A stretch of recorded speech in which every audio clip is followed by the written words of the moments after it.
North Dakota surprises people who arrive expecting endless flatland.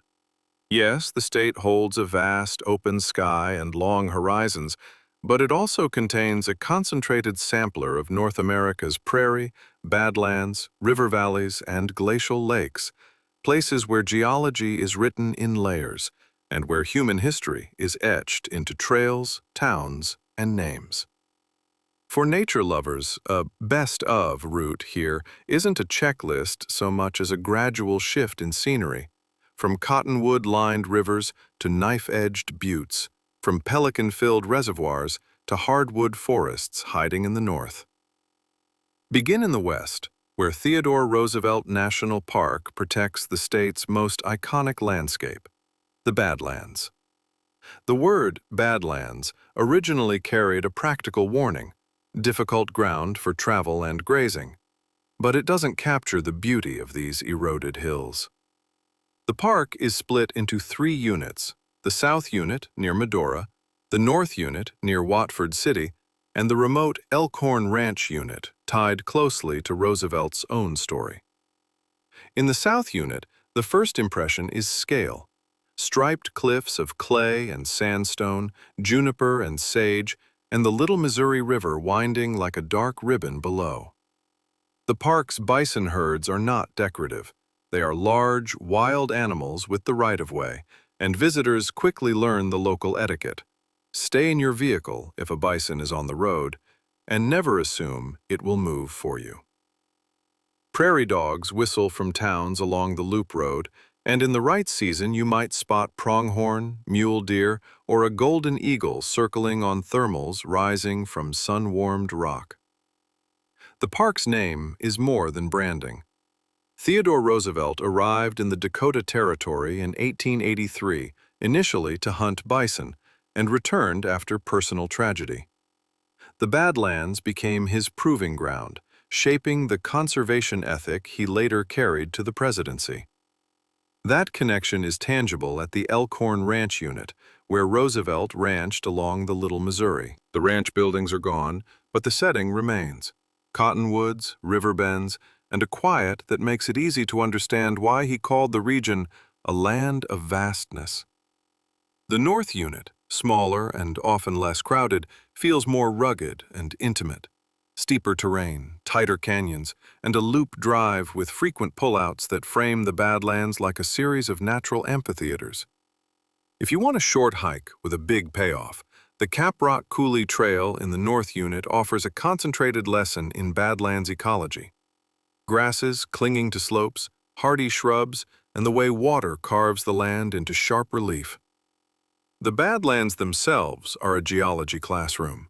The colorful bands come from different rock layers: ancient river sediments, volcanic ash carried from distant eruptions, and soils rich in minerals that stain the cliffs in reds, yellows, and grays. Fossils are part of the story too. Long before Roosevelt, this region held subtropical forests and swampy floodplains.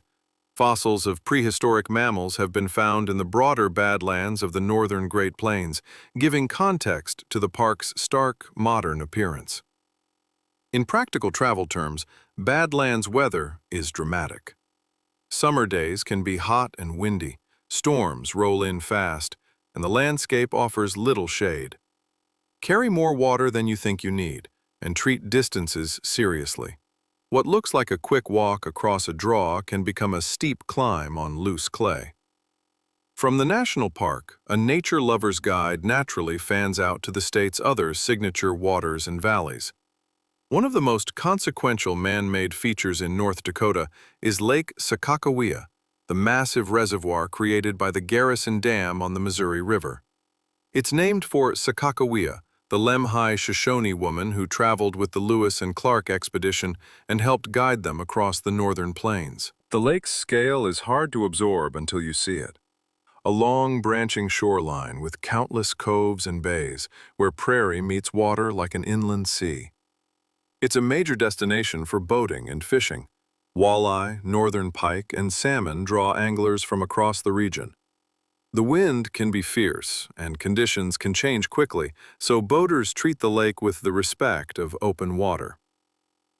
Lake Sakakawea also carries complex history. The dam, completed in the 1950s, brought flood control and hydropower, but it also inundated communities and transformed ecosystems, including lands of the Mandan, Hidatsa, and Arikara Nation. Visiting the region with open eyes means noticing both the recreational paradise and the human cost of reshaping a river. Nearby cultural sites and museums in the Missouri River corridor can add depth to the experience, connecting the modern shoreline to the older story of villages, trade, and river travel. For a very different North Dakota, head to the northeast corner and the Pembina Gorge. This is one of the state's rare places where topography and forest close in, creating a sense of vertical relief uncommon on the plains. The gorge is carved by the Pembina River, and it holds a patchwork of habitats: oak and aspen stands, prairie openings, and river-bottom vegetation that changes with the seasons. In autumn, the color can be startling: golds and reds spilling down slopes, the river flashing between trees. The Pembina Gorge State Recreation Area and surrounding public lands offer hiking, horseback riding, hunting in season, and some of the best scenic viewpoints in the state. It's also a stronghold for wildlife. White-tailed deer are common, and birders pay attention during migration when the river corridor acts like a natural travel lane. Pembina country is also borderland country. The town of Pembina sits near the Canadian line, and the valley has seen centuries of movement. Indigenous nations, fur trade routes, and later settlement tied to agriculture and rail. That history lingers in place names and in the way the landscape is used. Fields on the uplands, forested draws left to grow wild, and river bottoms that still feel like older terrain. If you're building a 15 best nature lovers guide around these anchor destinations, Theodore Roosevelt's Badlands, Lake Sakakawea's Big Water, and Pembina Gorge's Hidden Forest, North Dakota offers plenty of supporting chapters that round out the story.